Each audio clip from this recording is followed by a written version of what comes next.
Mano, boa noite. Boa noite. Perguntar sobre o jogo, claro, né? Mas também tem muita coisa para falar envolvendo o final, a reta final da partida, aquela confusão generalizada, a sua primeira derrota com um a mais em campo, o Inter acabou sucumbindo diante do Botafogo. Verdade. Boa noite a todos. Uma noite que iniciou bem, né? Com uma margem de 2-0 a favor e com um homem a mais. As coisas se encaminhavam para ser uma noite boa, mas em função de muita coisa, ao meu ver, e a única coisa que eu vou falar sobre a arbitragem, não vou falar mais nada. Acho que o jogo sempre teve conturbado, né? Sempre teve muito polêmico, ele iniciou polêmico, ele terminou polêmico. E quando os dois lados saem do jogo insatisfeitos, talvez se tenha um pouco de razão, né? Porque daí não é choro de perdedor, porque provavelmente o vencedor também vai achar que o jogo foi muito conturbado, tá? Eu acho que essa confusão mexeu com a gente, tirou a tranquilidade da equipe, porque a gente vinha bem no jogo, né? Mesmo sofrendo um gol acidental, que foi o 2-1, a gente, até por ter um a mais, né, controlava bem as ações. Me parece que aí foi o nosso grande pecado, não aproveitar aquele volume todo e a superioridade tal para criar chances mais claras, com mais qualidade, para definir o jogo com mais tranquilidade. O jogo foi ficando mais nervoso, perdemos primeiro Wanderson por um desconforto que não quisemos agravar. No intervalo, Alan Patrick relatou também, né, uma condição parecida, então já fizemos aí 2 alterações. E não voltamos tão bem exatamente com aquilo que queríamos, ser mais incisivo, ter uma presença de área maior. Juntei David Alemão um pouquinho mais para que tivesse essa presença de área. Puxamos Edenilson um pouco mais para trás, empurramos Pena, puxamos Pena, empurramos Edenilson, mas no fundo quase nunca resolvemos o problema, que era marcar o terceiro gol, que daria uma tranquilidade. O Botafogo fez um bom jogo, mesmo com um homem a menos, soube se defender e sempre tinha uma saída de contra-ataque. E quando nós erramos a bola, entregamos a bola exatamente por essa falta de um jogo mais qualificado, o Botafogo se aproveitou. Olhando o lance com toda a atenção possível do nosso terceiro gol, não vejo impedimento, mas é o protocolo, é a favor e contra, né? Temos que aceitar. A palavra certa eu não vou poder usar por não cometer uma falta de educação, mas é um sentimento horrível você comemorar um gol daquele tamanho, com o estádio, com todo mundo, e daqui a pouco o gol é anulado. Então você sente que tudo caiu, né, de novo, e aí tomamos um terceiro gol que não podia ser tomado, mas tomamos. Deixamos a desejar, não conseguimos construir o resultado, ou manter o resultado, ou aumentar o resultado que esteve na nossa mão. Vamos saber conviver com isso da mesma maneira como soubemos conviver até agora, sem ter perdido. Quando se tem um trabalho, esse trabalho tem que sustentar exatamente os momentos que a vitória não vem. Quando a vitória vem, é tudo mais automático. Então, a partir de terça-feira, trabalharemos para voltar a vencer diante do Curitiba no próximo jogo.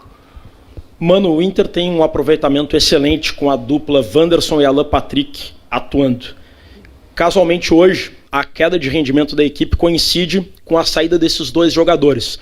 O Inter está tendo algum tipo de dependência desses dois atletas que estão muito bem, e tomar 3 gols, estando com 1 a mais, se deve mais a erros técnicos e táticos cometidos ou essa questão da intranquilidade citada por ti por conta da confusão?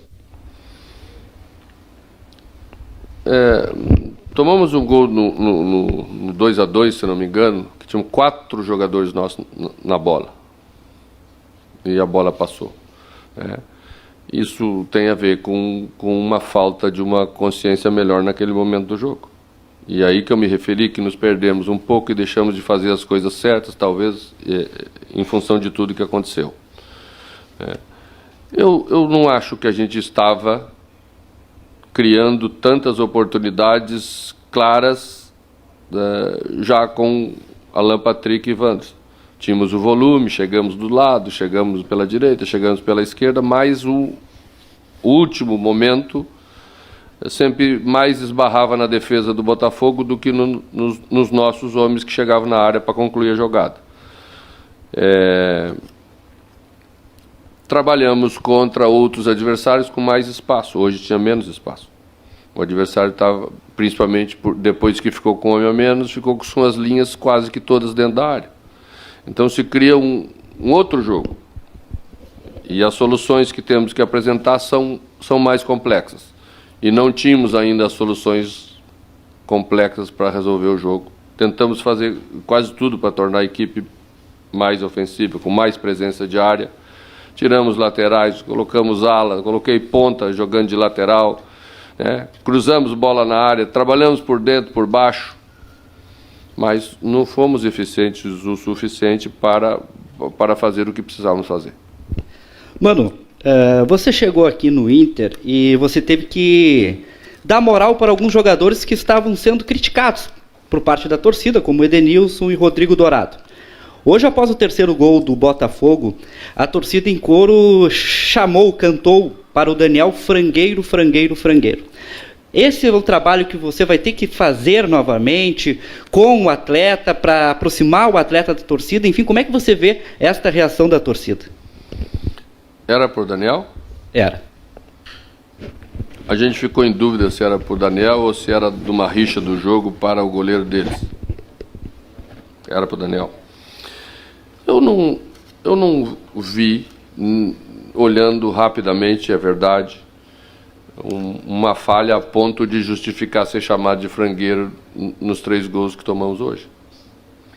E eu procuro ser justo. E tenho que passar isso para os meus jogadores. Não pode uma pressão externa, porque isso ou por aquilo, logo... Achei muito estranho que essa semana,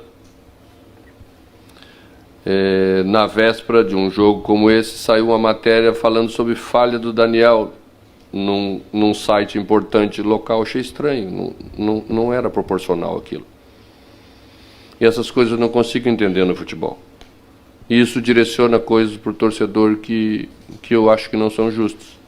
E eu não vou deixar acontecer como treinador do Internacional que isso se reflita no grupo e que isso destrua jogadores nossos, de novo, como já aconteceu no passado. Esse é o meu papel, é um dos meus papéis.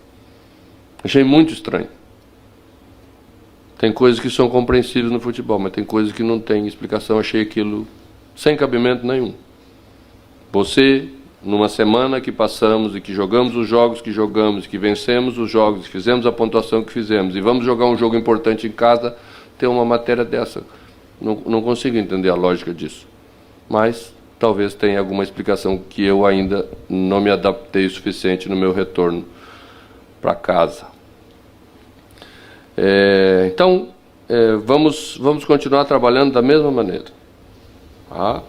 Peço ao torcedor do Internacional que também seja justo, que seja coerente. Eu sei que as derrotas, elas são duras sempre, elas principalmente quando se tem uma expectativa de construir vitórias, né? A gente se frustra e daqui a pouco volta. Mas não podemos ter esse tipo de comportamento de novo para sermos nós os nossos adversários. O nosso adversário já tem 19 na Série A. Tá? Vamos deixar que eles sejam os nossos adversários. Mano, ainda um gancho dessa tua resposta. Primeiro eu queria entender o que tu podes e o que tu vai fazer para não deixar isso acontecer. E aí, também pegando um gancho disso, o que o Mano fez no vestiário agora? Qual foi a tua leitura e o teu papo com os jogadores, se houve, em relação à interpretação de entender o que aconteceu, porque o Inter tinha um jogo na mão por 2-0, e o torcedor não consegue entender como um jogo ganho com 2-0, com um jogador a mais. Os jogadores, não sei se, e aí eu queria saber a tua opinião, se houve algum abalo emocional, se houve algum abalo tático, o que aconteceu para levar a virada do jeito que levou? Não é para tanto, o futebol não tem essas coisas de abalo, quando se perde uma partida, a gente perde.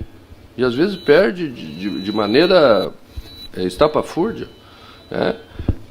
Acho que vocês acompanham futebol tanto quanto eu. Poucos dias o Manchester City tomou uma virada em quantos minutos? O Manchester City, um dos maiores times do mundo, com os maiores jogadores do mundo, com o maior treinador decantado do mundo. Ele tomou uma virada em 3 minutos e deixou escapar uma classificação. E foram perguntar ao Guardiola, e o psicológico dele não teve nem tempo de ter psicológico. Tem dias que as coisas começam a dar errado, você perde a tranquilidade, o ambiente do estádio já começa também a não ser tão confiante, né? Já começa aqueles murmúrios que tiram um pouco mais a tranquilidade. Mas não acho que esse foi a questão do jogo. Eles foram felizes. Nós não fomos tão eficazes. Eles foram. Outros jogos já ganhamos, em que o adversário talvez não merecesse perder também. O futebol é assim. Vamos trabalhar a partir de terça-feira para sermos melhores. Porque não tínhamos convivido ainda com uma equipe que jogasse tão atrás, que a linha tivesse tão baixa toda dentro da área. E não tivemos que ter outros comportamentos como tivemos que ter hoje. E temos que saber tê-los para ser melhores na próxima vez. Mas, Mano, quando as vitórias vêm, e até nós falávamos sobre isso, né, que um dos seus trabalhos era conter empolgação, né, tantos jogos invictos, não sei nem se tinha empolgação no vestiário, mas se falava disso. E agora a derrota da maneira que foi, e pela maneira que acabou o jogo, é visível que teve um descontrole emocional de alguns jogadores que partiram para a briga. Né? Isso mostra um certo descontrole emocional. Além desse trabalho dentro de campo que você acabou de falar para ser melhor, há também um trabalho para não deixar, se hoje não foi o problema, não deixar esse descontrole emocional tomar conta para os próximos jogos e esse nervosismo voltar para dentro de campo para que os resultados não sejam negativos mais para frente. Você pensa num trabalho assim também para não deixar a coisa desandar? Como o jogo foi confuso o jogo inteiro, ele terminou como ele foi. Né? Não pode acontecer. Não deve acontecer. A gente deve se controlar melhor. Claro que deve se controlar melhor. Tá? Mas, às vezes, circunstância de lá de dentro do jogo, que a gente aqui fora não tem tanto conhecimento, né? Acaba no jeito que acabou. Infelizmente, não deve ocorrer, claro que não deve ocorrer. Né? Não tem sentido. Mesmo que tudo que aconteceu lá dentro, né, aconteça de novo, nós temos que saber nos comportar, encerrar o jogo, aceitar a derrota como ela foi, trabalhar para que ela não aconteça mais. E é isso que vamos fazer. Mano, boa noite. Boa noite. Além de tudo, você perdeu ainda jogadores com cartão, né? No caso do Moisés, que não vai poder jogar na sexta-feira contra o Coritiba. Eu queria voltar um pouco na sua coletiva de apresentação. Mercado também, né? O Mercado foi expulso também, é verdade. Onde você disse que o trabalho do treinador é oportunizar chances para que atletas da base possam ser escalados em algum momento. Hoje no banco você não tinha nenhum lateral esquerdo de origem, a não ser o Lisiero, né, que estava no banco. Paulo Vitor e o Tauan não estavam na lista. Sem o Moisés para sexta-feira, é possível que a gente veja um garoto da base, como o Tauan Lara, que está com dificuldade de renovar o contrato por falta de oportunidades, ou o Paulo Vitor, que também foi investimento do clube nesse sentido, na lateral esquerda? Vamos ver, são os jogadores da posição. E eu sempre, prioritariamente, opto por um jogador da posição. Boa noite, Mano. Resultado atípico, né, no seu comando no Internacional. O Inter jogou bem, mas não conseguiu administrar o placar. O que precisa fazer para não se tornar normal um abatimento ao tomar um gol do adversário? Não tínhamos convivido com isso e eu não senti abatimento quando tomamos o gol, a não ser o último, né? Porque aí você, além de deixar escapar a vitória, ainda está sendo derrotado, no meu caso, com a equipe pela primeira vez juntos, né? Não vamos estar abatidos para jogar com o Curitiba. Vamos estar preparados para jogar com o Curitiba, como tem que ser. Já temos trabalho, temos consciência do que temos que fazer. E quando se tem isso, a primeira resposta, a primeira oportunidade que se tem, você tem que responder com força. É isso que nós vamos fazer na sexta-feira diante do Curitiba.